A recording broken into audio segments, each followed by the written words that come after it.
Morning, Calvary. How are we? Cool. Doing all right. All right. Very good. If you don't know me, my name is Brian Howard. I'm one of the pastors here at this church, and it's just great to be here with you all this evening. If you got your Bibles, want to open up to John chapter 4. That's where we're going to be. Tonight, we get an opportunity to explore some of the questions asked in this video. What if? Like, what if we operated in a different kind of way, specifically within the context of our relationships? And so if you missed last week, or if this is your first week with us, we're thrilled that you're with us. Want to let you know, catch you up on what we're doing. We're in this teaching series called Engage, where for the next 6 weeks here in Young Adults Ministry, really all over the church, everyone in the church is doing this. We're going to be asking the question, how do we live and love like Jesus lived and loved in our everyday relationships? And so the premise we tried to put forward last week was this one, that the most important thing about your Christian faith is not how many times you show up at church. It's not how well you know the worship songs. It's not how quickly you just got to John chapter 4, okay? These are not the most important things. The most important thing about your faith is how it shapes your everyday relationships. How it shapes the moments in your life where you interact with your family and your friends and your teachers and your coworkers. How it interacts with everything in your life is the most important thing about your faith. And tonight we're going to get to look at a story of Jesus. It's a story where Jesus is going to put into action one of his most famous teachings. If you grew up in church, or maybe if you didn't even grow up in church, you've probably heard the idea that Christians are called by Jesus in his most famous sermon, called the Sermon on the Mount, to be two things. And those two things are that we are called to be salt, and we're called to be light, okay? We're called to be salt, and we're called to be light. And here's what's great. Jesus doesn't just teach that we're called to be salt and light. He's going to put that into action in a very particular story, in a very particular way. And tonight we get to see what Jesus means when he says that. And again, I hope you're open to John chapter 4. If you don't have that with you, we'll have it on the screen. Pull it up on your phone. If you have these Engage notebooks we've had the last couple weeks, go ahead and pull those out. We also have extras in the back if you have not gotten to get one yet. And so again, John chapter 4, we'll start in verse 4 here. It says this. It says, now he, and this is Jesus, now he had to go through Samaria. So it starts the story in verse 4. It says Jesus had to go through Samaria. If you actually back up a second, it says that he was leaving Judea and going once more back to Galilee. And so let me explain this for you, because this is actually a more important statement than you might think at first. Like, you might see the story and says, okay, I had to go through Samaria, and you just kind of think, okay, I don't know what that means. So let me do this. Let me show you a map. Most of your Bibles have maps in the back. You've probably never looked at them, but here's a map. I want to show you this. This bottom dot down here, this bottom area is called Judea. If you can't see it all the way back, the very bottom white word is Judea. Within the region of Judea, there is the city of Jerusalem. This is the southern part of Israel, the southern part of the kingdom of the people of God. And then you're going to see all the way up top there's a place called Galilee. That's where Jesus is born. That's where he does a bunch of his ministry in the Galilee region. Galilee's not a city. Galilee is a region. It says he's heading from Judea, the southern part, all the way up to Galilee, the northern part. And in between Judea and Galilee, there's a place called Samaria. There's a place called Samaria. And we're going to jump into tonight how people thought about Samaria, how they looked at Samaria. But the long and the short is people did not like Samaria. Jewish people, in fact, hated Samaritans. They hated them so much that one of the things they would pray to God is, thank God I am alive, thank God I am a Jew, and thank God I am not a Samaritan. Jews hated Samaritans.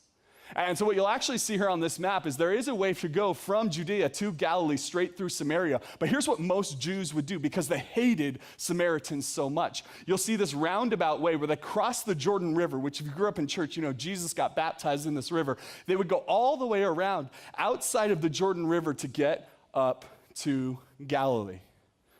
So in every real sense of the word, Jesus did not have to go through Samaria.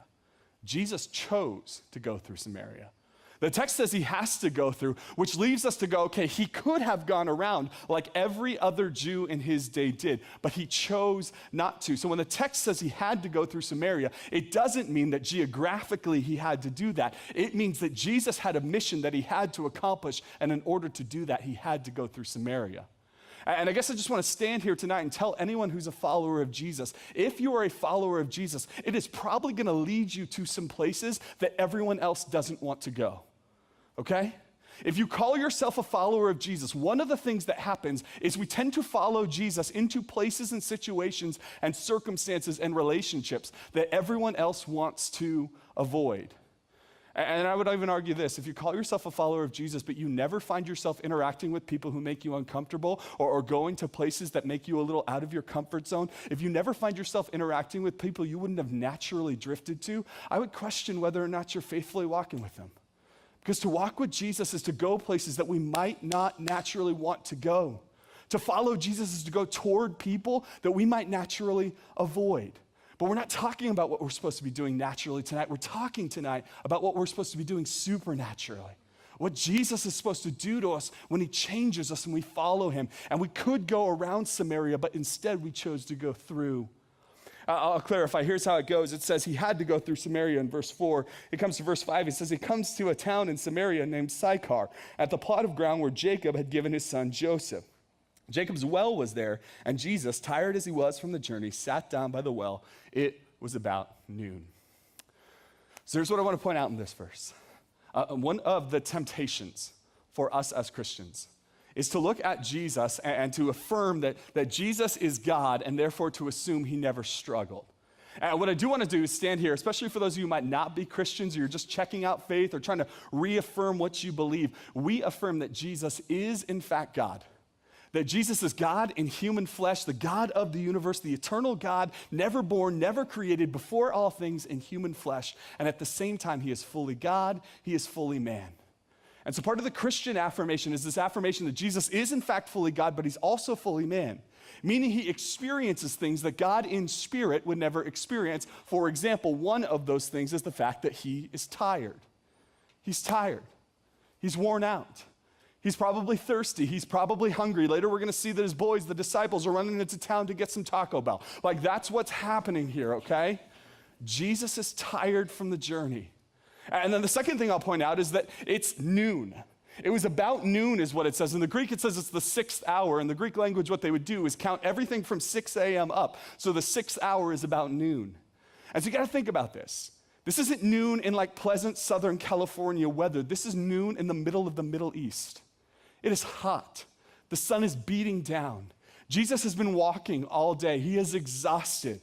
And he gets to this place, and we're about to watch how he interacts with someone.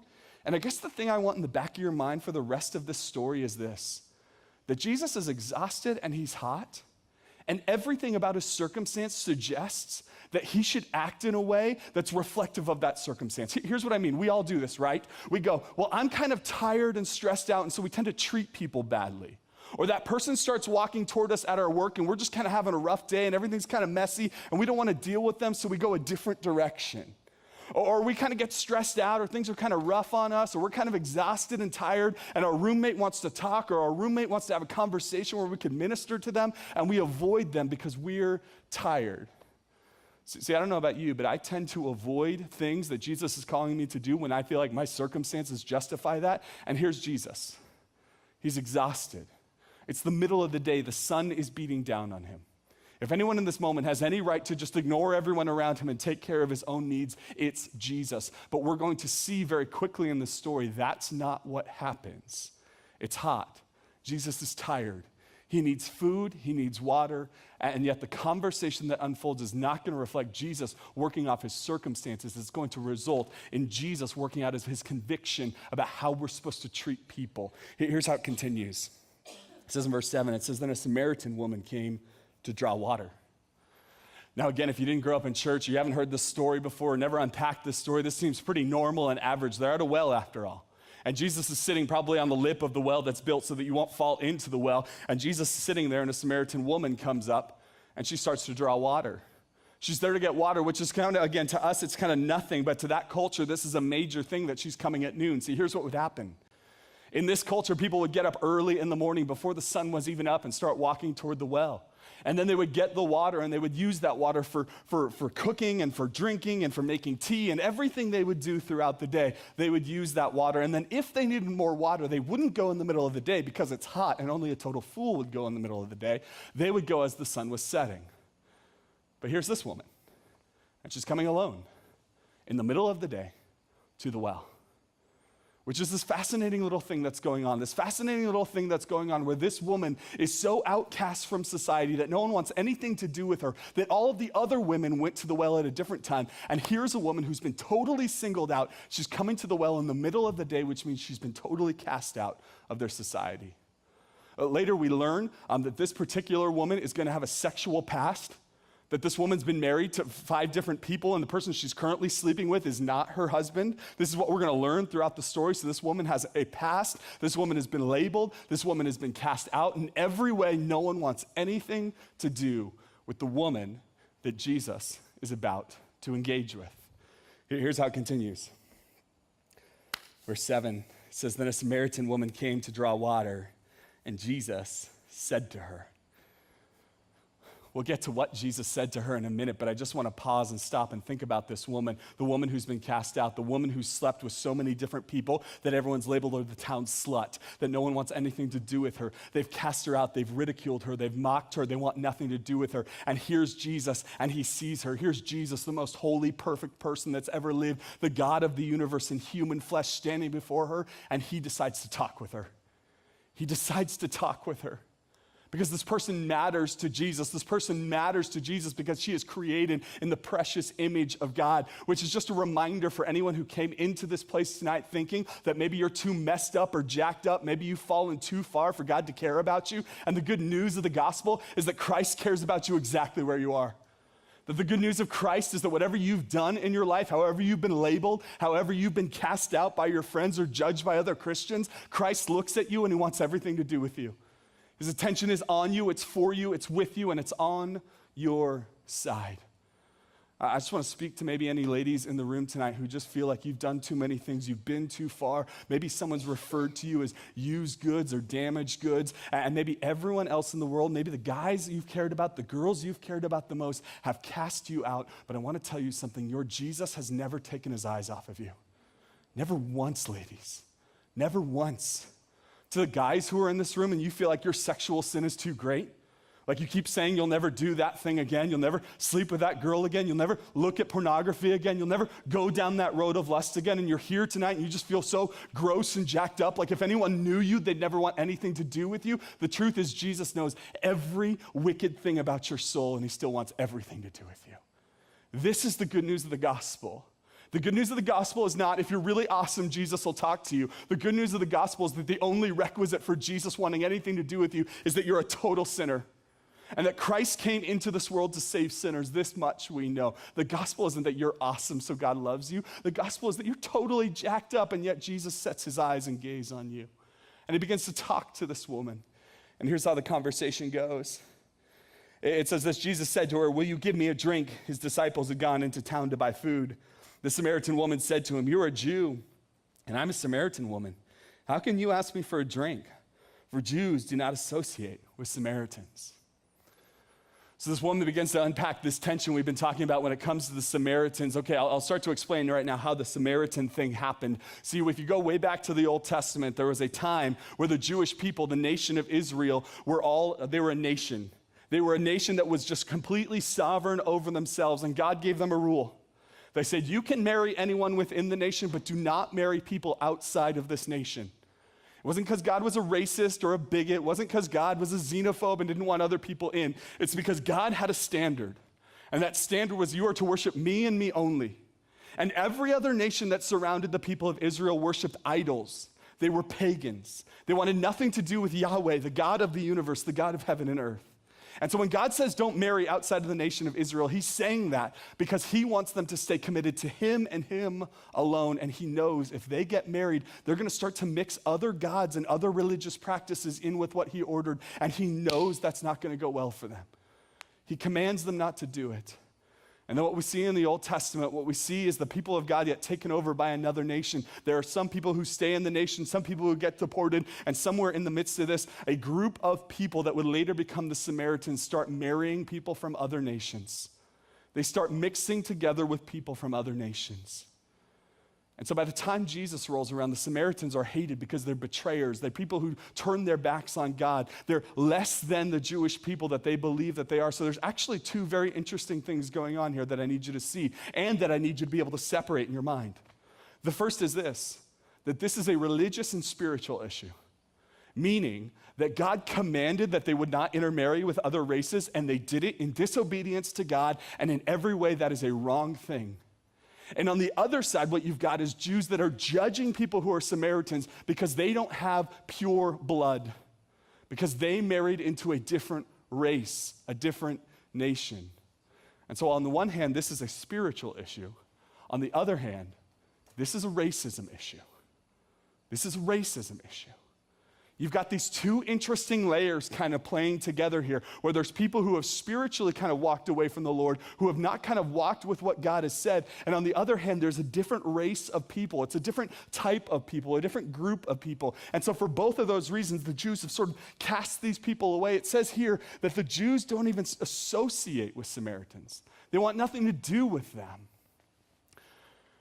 which is an opportunity for us to look at Jesus, who not only associates with the Samaritan, but he's having a conversation with her. In fact, Jesus is going to bring up Samaritans twice in his teachings, and in both times he brings up those Samaritans, it's in a positive light, which is going to shock everyone. The most famous of which, you've probably heard of the story of the Good Samaritan.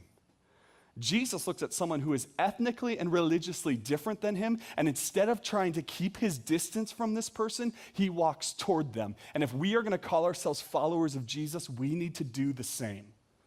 We need to walk toward people who look different than us, not away from us. We need to walk toward people who believe different things than we do, not away from them. We need to walk toward people who have different skin color than us, not away from them.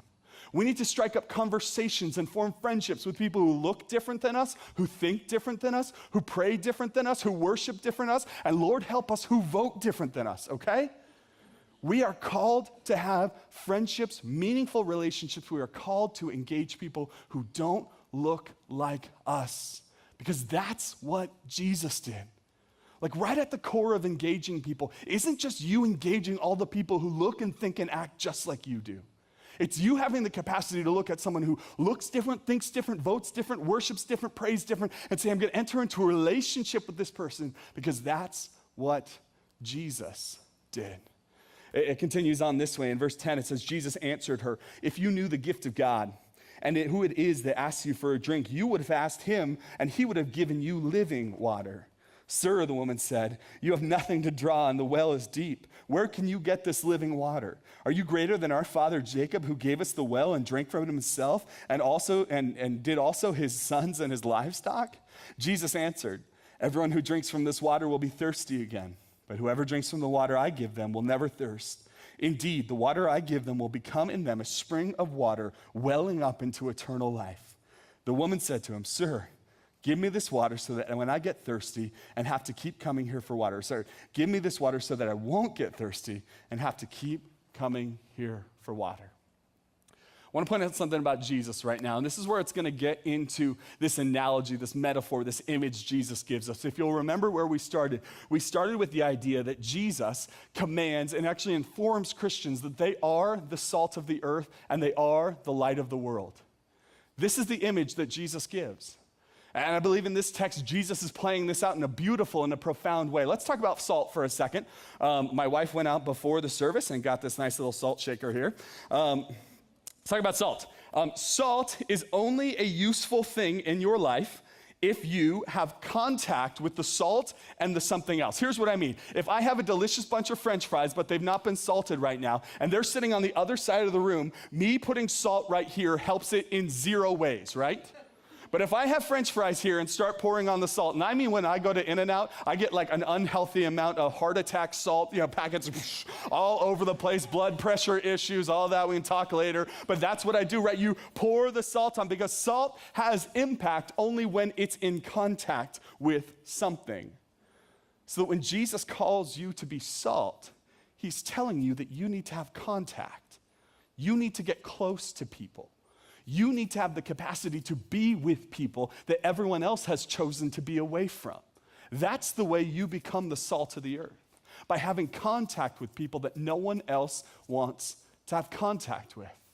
Well, let me put it this way. I'll give you 3 thoughts if you're taking notes or just thinking this through on what it means to be salt. Number 1, put it right here. It means spending time with people who aren't like you. Now, here's what I mean by that. Finding people who think different, vote different, pray different, worship different, believe different, act in different ways, have different sexual preferences, have different histories, have different wealth amounts, have different families they come from. It's not just knowing those people, because I think most of us would be like, yeah, I know someone who's not like me. That's great. Go spend time with them. And I don't mean like see them at church and you're like, hey, person who's not like me. I mean actually going out to dinner with them, asking them, tell me about your life. Tell me about what it's like to come from your family. Tell me what it's like to be a person of your skin color in this nation. What's that like for you? What's it like for you to believe this in the midst of a culture that kind of believes that? Tell me why you landed on that opinion. To spend time with people is to have contact. And I think some of us need to be challenged that we have surrounded ourselves with people who are pretty much like us. And we need to start to say, no, I'm going to spend time with people who aren't like me. Number 2 is this one. Avoid the shortcut of stereotypes. Avoid the shortcut of stereotypes. It is just an easy mental cheat for you to stereotype people who you have no idea what they're like. You have no idea what their story is. So because you think you know their race, therefore you know all about them, that is a shortcut and that is a disaster. Don't decide you know someone just because you know some category. Don't put them in some box just because you put other people in that box. Go out of your way to find people who are different than you and refuse to give in to the shortcuts that we have in this world. Can I just give some real practical ones that may touch some buttons for you in some weird ways? I'm just going to hit on this. Some of you have put people who would call themselves either from the Middle East or Muslims, you put them in a box. Some of you think everyone who's a Muslim is a terrorist, everyone who's a Muslim hates us, everyone who's a Muslim is this. And I'm just going to encourage you to go find someone who's a Muslim and actually get to know them. Actually ask them questions. Not just avoid or stereotype or just say, oh, they must be this way because they're this way. What if you actually stepped into a relationship and said, hey, tell me about yourself and tell me about your faith because I'm interested and I don't know that much. What if you found someone who practiced their life and their sexuality different than you? I think here's the deal. There's a lot of conversation in our world about LGBT issues, and that's like a great thing to talk about, but you know what's even better than calling it an issue? It's knowing people and actually getting involved with people's lives and hearing their stories and not just thinking of it as an issue or a category that you talk about, but rather actually sitting with people and having conversations with them. I fear so much as church people that we have like a stance, and that's a good thing that we have a stance, but that stance is incomplete until we actually get into the lives of people. I want to challenge some of you to find a person who you think is so different than you and get in their lives. And then let me give you a third thing. This would be for those of you that might consider yourself more liberal or more progressive. I would love for you to find someone who considers themselves conservative. I'd love for you to sit with them, to hear their story, to listen to their heart. I think sometimes we can stereotype people who are on the right too. We can stereotype that they're this way and everyone's this way, and we see stuff on the news, so we think everyone's that way. And I just want to encourage you to avoid the shortcut of stereotypes. It doesn't help. It doesn't help you, it doesn't help them, and it doesn't actually help you understand or be salt to anyone if you decide that you know what someone's like just because you know a little thing about them and have put them in a nice little box. And then the final thing is this: embrace the messiness of people. People are messy, okay? Your roommates are messy. Your best friend is messy. Like, let me just let you in on something. You'll get married someday, perhaps many of you. Your spouse will be messy, okay?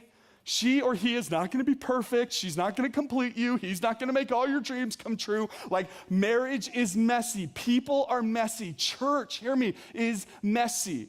Part of being salt in people's lives is having enough contact to embrace the fact that people are messy and to not run away when it gets messy, to not run away when it gets hard. The tragedy is that some of you have joined a small group, you showed up for 3 weeks, and then someone annoyed you, so you didn't go back. How are you going to be salt if you're like, I'm there? Oh, no. You can't do that. You got to be the type of person who says it's messy and here I am. And you're kind of weird. Not you, I don't know. But like you're weird and you talk too much and you don't talk enough and you believe some weird things and you've never even opened a Bible and you need to read something other than the Bible. There's this whole group and you're just like, here we are. Listen, that's what it means to embrace the messy. To be okay with the fact that people aren't perfect, it actually makes life more fun and interesting when you're okay with the fact that people are messy. Here's Jesus, and he's having this whole conversation with this lady, and she's like talking about all these spiritual things and all these other things. She's all over the place. Jesus knows she's a mess, and everything's messy, and Jesus is just like, here we are. Let's have this conversation. Here's how it continues. After I talk about Jesus being salt, it says in verse 16, it says, he told her, go and call your husband and come back. Verse 17, I have no husband, she replied. Jesus said to her, you're right when you say you have no husband. The fact is you've had 5 husbands, and the man you're with now is just not your husband. And so what you've said is quite true. What an awkward moment this must have been. Like, I'm so glad Jesus' disciples are somewhere else, so this is just Jesus and this lady here, so no one else is there to be like, ooh. You're like, that's not happening here. But in this moment, I believe Jesus is engaging this person. Jesus is salt, right? Like, Jesus has chosen to have contact. Jesus has chosen to be close. But the other thing Jesus calls us to is to be light. I want to talk to you about light for a second. Here's what's going to happen. Don't panic. Don't freak out. Don't run for the doors. We are going to shut the lights off in this room, okay? They're going away. We're all good. Good? Okay, lights. Boom. That was awesome. Here's the thing about light. Light has one use and one use alone. The only use of light is to create contrast between things. The truth is right now, it's not actually that dark in the room. There's kind of a reflection. There's exit signs that are like Christmas trees. There's all this stuff in this room, right? But if every light in this room were to go off, the biggest problem isn't that it's dark. The biggest problem is that you can't differentiate between a chair and air. So if you're walking, you will kick your shin and go, oh, right? That's what's going to happen. Because without light, there's no contrast. Without light, you can't tell the difference between one thing or the other. Without light, there's no difference in this world between this and that. And what Jesus says to his disciples is, you are the light of the world. Here's what Jesus calls us to. Jesus calls us to be light, meaning Jesus calls us to give contrast to the world. Jesus calls us to be light in such a way that brings contrast. If being salt means we bring contact, being light means we bring contrast to the world. Meaning we are supposed to be the people who communicate to the world in such a way that separates between this and that gives God's clarity and God's light into situations. This is exactly what Jesus is doing here. On the one hand, he's being salt. He's having contact with this lady. And on the other hand, he looks straight at her and goes, listen, you've been married 5 times. The guy you're currently sleeping with, not even your husband. He creates contrast in the moment. He says, I want to be clear. I'm with you. I'm here. I'm for you. I'm having this conversation. But there's some things in your life that are going on and that matters. Well, let me talk to you about 3 things that I believe it takes for us as Christians to have contrast, to be light. We'll put it up on the screen here. 3 thoughts. Number one. Not there? Okay.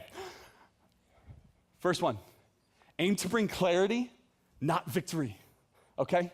When Jesus says to this woman here, you're right, you've had 5 husbands and the one you're currently with isn't your husband, Jesus isn't trying to score some kind of point here. Jesus isn't trying to make this lady just feel bad and Jesus is like, I'm awesome, like praise me. Like he's not doing that. Jesus is not trying to be victorious. Jesus isn't trying to win an argument. He's trying to bring clarity to her life. He's trying to say out loud what she's incapable of saying out loud for herself. He's bringing clarity. He's not trying to win. Now, let me just talk to some of you who are more like me, like you have a strong moral system and a value system, and you believe the Bible and you're firm on this. Like some of you have this thing where you feel like you need to win every argument, as if being the light of the world is you like taking it and beating people over the head with it, okay? The goal isn't victory. If you've won an argument and someone feels terrible, you haven't actually helped them, okay? Your goal is not to bring victory, it's to bring clarity. Number 2, though, is this, and I need to be clear. We do not compromise the Word of God. If you want to call yourself a follower of Jesus, we don't compromise this. We believe God has spoken once and for all in his Son, Jesus, and in his Word of the Bible, okay? We do not believe we get the opportunity to say, you know what, I really like this person, and so instead of like calling them for a sinner, I'll just say, I really like this person, and if I like them, they must be good, and what they're doing must be good too. That is nonsense. And listen, I don't know where that comes from. I'm just certain it doesn't come from here. Like just because we have contact with person doesn't mean we cloud the content of the Word of God. You are called to stand upon this word even when it makes you culturally unpopular. You are called to believe this even when every celebrity you follow on Twitter thinks you're a bigot for it.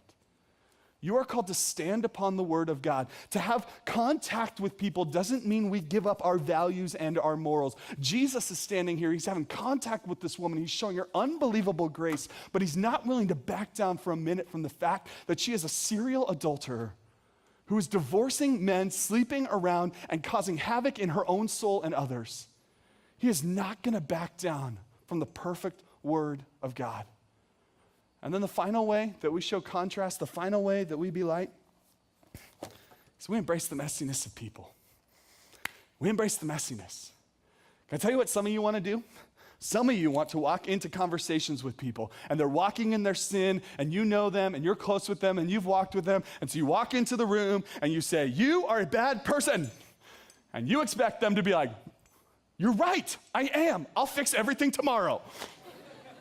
Come on. Usually, here's how it happens. Ow! Right? Like when we turn light onto people, it hurts them. It blinds them. It hurts them for a season. We got to be able to embrace the fact that sometimes the lights are going to be turned on people, and it's going to make them hurt. They're going to react with anger and with pain. If your expectation is that you'll quote a Bible verse to your roommate or your friend or your colleague, and they'll suddenly stop all their sinful ways and become like Jesus number 2, you're in for something different. To have contrast, to be light, is to embrace the messiness of people. It's to say, hey, listen, here's the light. I'm here for you. I love you. I'm going to have contact with you until the day I die, but I just want to stand here and be with you. And whenever you're ready to talk about this, let's talk. It's to embrace the messiness of people. It's to embrace the messiness. It goes on this way. It goes on. We jump down to verse 19. It says, sir, the woman said, I can see that you are a prophet. Really? It says, our ancestors worshiped on this mountain, but you Jews claim the place where we must worship is in Jerusalem. Verse 21, woman, Jesus replied, believe me, there is a time coming where you will worship the Father neither on this mountain nor in Jerusalem. You Samaritans worship what you do not know. We worship what we do know, for salvation is from the Jews. Yet there is a time coming, and there is now come, when true worshipers will worship the Father in spirit and in truth, for they are the kind of worshipers the Father seeks. God is spirit, and his worshipers must worship in spirit and in truth. The woman said, I know that the Messiah, called the Christ, is coming, and when he comes, he will explain everything to us. This is a great moment. Jesus sitting here, and remember how this all began. It begins with Jesus saying, yeah, you've been divorced a lot of times, you're sleeping around, it's kind of a mess. And she fires back with, yeah, but where should we go to church? Like, what a bizarre little thing, this kind of misdirect. And again, when we turn the lights on people, there are a lot of times they'll just sort of like change the subject and be like, look over there. Like, that's what happens. And that's what happens here. She changes the subject. She goes off in this direction. But here's what I love about Jesus. He just hangs in there with her. He just continues okay, you want to talk about this subject? Here we go. We'll talk about where to worship. You want to talk about this subject? Here we go. Jesus is not willing to compromise on the truth, but he's going to keep contact with her. He's going to stay in this relationship with her. Because for Jesus, the relationship is more important than him having control. The relationship is more important than him controlling the conversation. It's more important than him being right in that moment and everyone knowing that he's right. I remember when I was in high school, I was part of a youth group. It was a church much smaller than this, probably 15, 20 of us max in the youth group. And my senior year, it was kind of this weird time where like there wasn't any leadership in place for us, and so everything was kind of screwy in the church, and things got kind of toxic. There was drama. If you ask me what was the drama, I have no idea because it didn't matter, but no drama ever matters, right? Like, it's just silly, stupid, petty stuff, and it's all swirling around, and I'll just always remember how it kind of came to a head one night. There were all of us in this youth group, about 15, 20 of us, and we all kind of said, all right, we're going to In-N-Out Burger afterwards. And so I jump in my car, I drive off to In-N-Out, I get there, and it's like one or two other people, but then no one else is there. It's kind of this weird moment. And then what we very quickly realized is that everyone else decided after we left, let's go somewhere else and not tell them. Thank you for the few sympathy ahs. But here I am, I'm a senior in high school, I'm standing here with a few friends. My friends have just very clearly ditched me and gone in a totally different direction. And I just always remember this moment. And I remember this moment because everything in me wanted to quit. Everything in me just wanted to say, okay, I'm done with this church thing. I'm going to follow Jesus, but I'm just done with church because these people are jerks. These people are fools. These people are mean to me. This was uncalled for. This isn't the first time. This has happened before, and I'm so sick of this, and I'm so tired of this, and I want nothing to do with this. And here's the deal. I've shared from this stage, would continue to share, that I failed in my faith many times in high school, but this was not one of those times. This was one of those moments, by the power of the Spirit of God working in my life, I just decided to stick it out. I decided to say I'm in on this. And I wish I could tell you, like, I called them and I prayed over the phone and everyone repented and all got better that night and like everything's good. But that's not actually the way the world works, and praise God for that. We don't have control on relationships. But I can tell you this, that my senior year was the year of my life where my church shaped everything about who I was going to be and everything about the type of man and pastor and husband and eventual father I would be. God did a mighty work in me that senior year because I decided not to bail on my church when it got messy. I decided to stay in it. And I just want to plead with anyone here who just feels like this church is getting messier. There's some relationships that are weird. Maybe you have an ex-girlfriend or boyfriend in the room. Maybe things are getting weird with that friend group and you're kind of wondering how this fits. And then you saw this person and she was drinking on the weekend, but then she comes here and raises her hand. And so you think she's a hypocrite or you think he's leading a double life. And you have all of these kind of messy things going on. I just want to be the one who pleads with you tonight to stick it out. Just like Jesus sticks it out with this messy person, please continue to stick it out with these messy people, including the one preaching on the stage. I just want to plead with you to be the type of person who says, I'm in with these people because they're messy. And the reason you stick with messy people is because there are no other kinds of people. That's it. There's messy people or no one. You hang out with messy people or you spend your life alone. Those are your options. And I want to be the guy who says tonight, here's Jesus, and he's looking at this woman, he's continuing to stick with the conversation, even though it's getting frustrating. I'm sure Jesus is annoyed. I'm sure Jesus kind of doesn't like where this is going, but he's more interested in ministering to and engaging this woman than he is in controlling the conversation. Here's how it finishes. We'll go into the last verse, and our band's going to make their way up, and we'll close out here in just a minute. Here's how it closes. Again, the woman says, I know that the Messiah called Christ is coming. And when he comes, he will explain everything to us.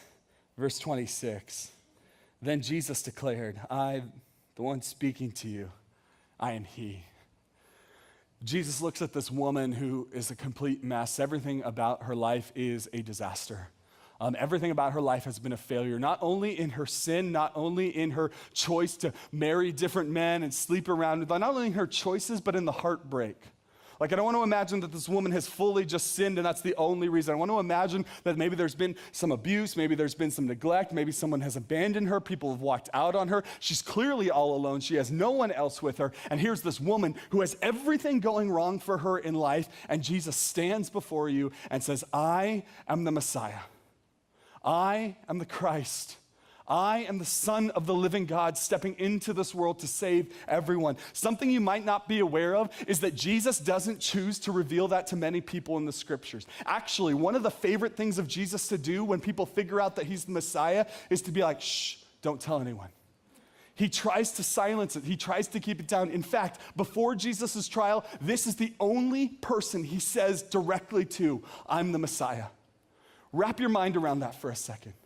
The most foul, messed up, jacked up, sinful, wicked person that we read about in the Gospels is the only person that Jesus looks at and says, I'm the Messiah, and I'm here for you.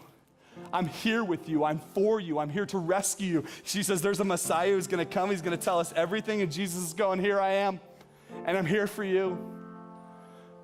So I want to end tonight just encouraging you in this way. There is a reason that we can step out and embrace the messiness of people. There is a reason we can give grace to people when everything in us wants to walk away. There is a reason we can wrap our arms around people who are jacked up and messed up, who are gossips, who are living double lives, who are hypocrites. There is a reason we can do all of that, and the reason is this, that we can embrace the messiness in people. I can embrace the mess in others because Jesus embraced the mess in me. that the reason you can step out into messy people in this world is because Jesus stepped into your life. He stepped into this woman's life. He stepped into your life when you were sinful, when you were struggling in your own sin, when you were walking away from him, when you wanted nothing to do with Christ. Christ wanted everything to do with you. That I spent my life walking away from Jesus, and when I turned around, I realized he never stopped chasing after me. That the good news of the gospel is found in John chapter 1, verse 16, where it says that he has revealed himself to us with grace upon grace. That in every way we have deserved God standing away from us, backing away from us, wanting nothing to do with us, and instead he gives us grace. He gives us mercy, and he embraces us right as the messy, sinful, wicked people we are. So if we would take that same grace and turn it around to people, God might do a work in our church and in our world and in our community that would change everything. Tonight I need someone to hear that Christ has been gracious to you, not because you're awesome, but because he is. Not because you're worthy, but because he is. Would you stand to your feet right now as we close, as we sing about this gracious love of God, that the good news